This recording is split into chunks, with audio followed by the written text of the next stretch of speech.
Students, आज का topic है सीक्वेंस। देखिए, न्यू टॉपिक है और न्यू यूनिट है। तो इसमें हम सीक्वेंस के बारे में पढ़ेंगे, सीक्वेंस के टाइप्स, सब सीक्वेंस और किसी सीक्वेंस की लिमिट। तो देखिए स्टूडेंट्स, हम सीक्वेंस क्या होता है इसके बारे में समझते हैं। देखिए, डेफिनेशन है इसकी। A function whose domain is set of natural number is known as sequence। यानी सीक्वेंस है क्या? वास्तव में एक फंक्शन है, और फंक्शन के बारे में हम जानते ही। तो सीक्वेंस एक फंक्शन है, और ऐसा फंक्शन है जिसका domain is set of natural number. यानी ऐसा फंक्शन है जिसका जो डोमेन होता है, फंक्शन का डोमेन, जिस फंक्शन का डोमेन क्या हो, नेचुरल नंबर हो, वो फंक्शन सीक्वेंस होता है। ओके, तो डेफिनेशन सिंपल है इसकी। अगर डिफाइन करने को आता है तो हम डेफिनेशन लिख सकते हैं कि ऐसा फंक्शन जिसका डोमेन नेचुरल नंबर होता है उसे हम सीक्वेंस कहते हैं। देखिए, डिनोट करते हैं, कैसे लिखते हैं सीक्वेंस के। एफ फंक्शन लिखा, f such that n tends to s. देखिए, मैं क्लियर कर दे रहा हूँ। फंक्शन का सिंबल एफ होता है, आप जानते ही है। तो एफ सच दैट, तो फंक्शन को डिफाइन करने के लिए दो सेट की ज़रूरत होती है, जिसमें जो एक सेट होता है वो डोमेन सेट होता है, जो दूसरा सेट होता है वो क्या होता है, कोडोमेन सेट होता है। तो यहाँ पर हमने लिखा है n tends to s. Function ऐसा है एन टेंस टू एस, इसका मतलब एन डोमेन सेट है। तो डेफिनेशन में भी ये कहा गया है कि फंक्शन का जो डोमेन होगा वो नेचुरल नंबर होगा। तो दो नेचुरल नंबर का सेट, और ये जो कोडोमेन है इसको एस से डिनोट, ये कोई भी हो सकता है, ठीक है, रियल होगा लेकिन। सच दैट एफ एन, देखिए फंक्शन ऑफ एन, एन क्या है, नेचुरल नंबर, ये एन क्या है, नेचुरल नंबर का सेट।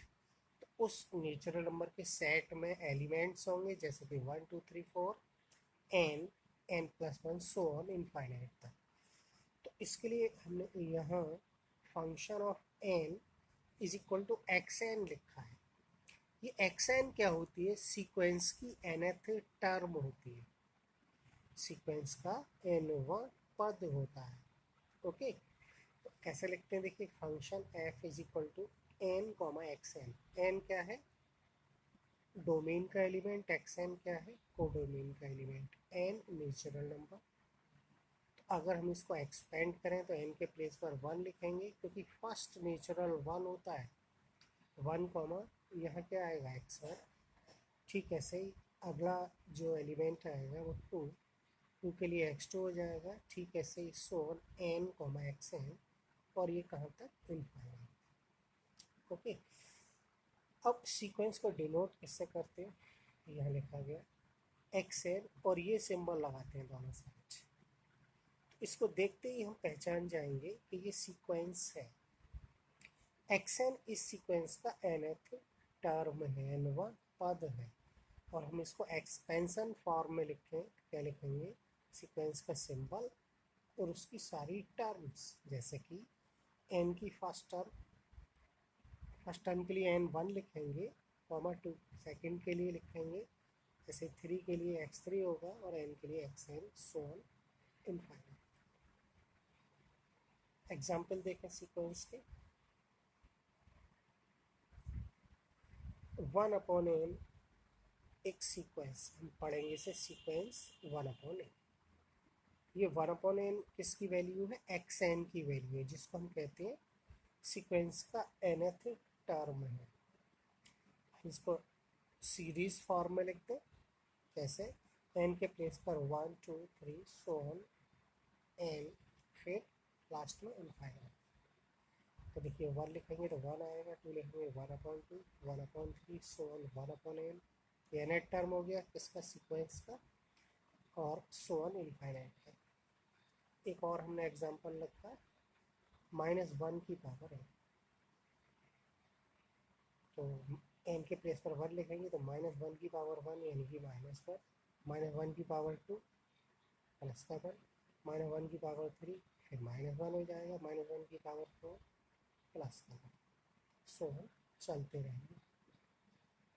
ठीक है, ये सीक्वेंस की डेफिनेशन, एग्जाम्पल किससे हम डिनोट करते हैं। ठीक है, देखिए आगे सीक्वेंस। अब हम पढ़ेंगे बाउंडेड सीक्वेंस क्या होती है। तो बाउंडेड सीक्वेंस 2 टाइप की होती है, बाउंडेड बिलो सीक्वेंस और बाउंडेड एबव सीक्वेंस। समझते हैं, a sequence xn is said to be bounded below if there exists a real number m1 such that m1 is less than or equal to xn for every n belongs to n। देखिए एक sequence xn bounded below sequence होती है कब, देखिए यहाँ से start होता है if there exist a real number m1। तो यदि m1 एक रियल नंबर m1 एग्जिस्ट करता है उस सीक्वेंस में, कैसा, सच दैट ऐसा है, यानी उसमें एक m1 नंबर ऐसा जरूर होगा जिसके लिए ये वाली इनक्वालिटी सेटिस्फाइड होगी। क्या, कि m1 जो नंबर उसमें एग्जिस्ट करेगा वो नंबर xn से क्या हो, लेस देन हो और इक्वल टू, यानी उससे छोटा हो या फिर बराबर, यानी कि उससे बड़ा नहीं हो। इसका मतलब ये हो, और ये भी है for every n belongs to, इसका मतलब सीक्वेंस में जितनी भी टर्म है वो सारी टर्म इस m1 से छोटी होनी चाहिए, तब हम कहेंगे वो सीक्वेंस बाउंडेड बिलो है। सारी टर्म सीक्वेंस की m1 से छोटी हो या बराबर हो। ठीक है, तो एक एग्जाम्पल से समझ लेते हैं। देखिए बाउंडेड बिलो सीक्वेंस, हमने एक सीक्वेंस लिया xn is equal to 1 2 3 4 so on. अब हम ये देखें क्या इस सीक्वेंस में कोई एक ऐसा नंबर है जो सबसे छोटा हो। सीक्वेंस में जितनी भी टर्म है, जितने भी पद हैं, उन सब में छोटा हो। तो एक तो हम ये देखें कि इसकी अगली टर्म क्या होगी 5 6, यानी हम ये देख रहे हैं कि सारी टर्म इंक्रीज होती जा रही है।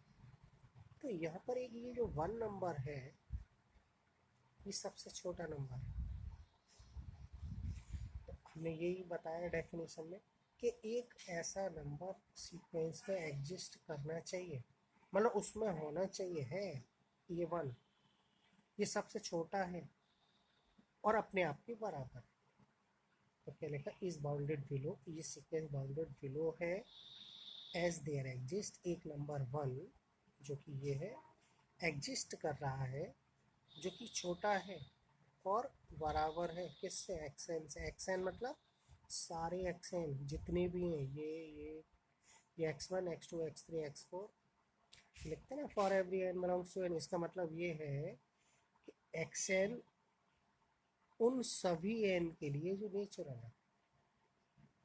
तो n की सारी वैल्यू के लिए क्या होगा, 1 नंबर छोटा होगा। जैसे हम कहें x1, तो x1 कौन है, 1, तो 1 1 से छोटा नहीं है, बराबर है, तो बराबर वाली इनक्वालिटी आ रही है। 2, x2 क्या है 2, तो 2 से भी छोटा है, 3 से भी, 4 से भी, यानी 1 सबसे छोटा है, तो अपने आप के बराबर। तो दोनों इनक्वालिटी सेटिस्फाइड हो रही है, therefore this sequence is bounded below. बिल्कुल same process, same method, bounded है। इस sequence xn is said to be bounded ever if there exists a real number m2, एक नंबर इसमें एग्जिस्ट करता है m2 जिसको नाम दिया हमने, सच दैट कैसा हो m2 ग्रेटर देन हो और इक्वल टू हो xn के, for every n belongs to n, उन सभी n के लिए जो नेचुरल है। तो यहाँ उल्टा हो गया, यहाँ पे m1 लेस देन था, यहाँ ग्रेटर है, बस इतना ही फर्क, बिलो में लेस और एवर में ग्रेटर। यानी ऐसी सीक्वेंस जिसमें एक ऐसा नंबर एग्जिस्ट करे जो सबसे बड़ा हो। ठीक है, एक एग्जाम्पल से देखते हैं। Example -n sequence -n -1 -2 -3 so on -n is bounded ever. क्यों बाउंडेड एवर है? तो इसमें एक ऐसा नंबर है जो सबसे बड़ा है, वो कौन है? -1। -1 जो नंबर है वो अपने से आगे वाली सारे नंबर देख रहे हैं, -2 इससे बड़ा, -3 इससे भी बड़ा, -4 होगा उससे भी बड़ा।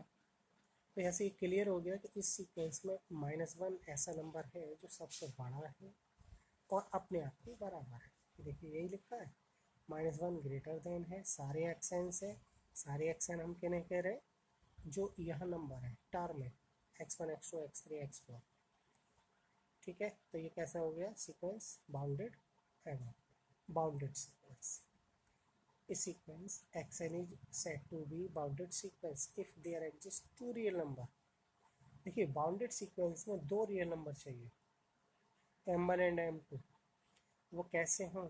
सच दैट m1 xn से छोटा हो और m2 xn से बड़ा हो। मतलब ऐसी सीक्वेंस उसमें एक सबसे छोटा नंबर हो और एक सबसे बड़ा।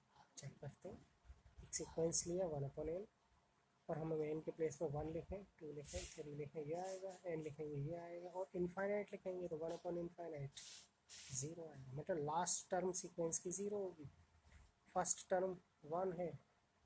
तो देख लीजिए सारे नंबर 1 से लेस हैं, छोटे हैं, और 0 से ग्रेटर है। तो 0 से ग्रेटर 1 है, 1/2 है, 1/3 है, लेकिन 1 से सारे छोटे हैं। इस बाउंडेड सीक्वेंस देयर एग्जिस्ट दो नंबर 1 और 0, दोनों कैसे हैं? ठीक है।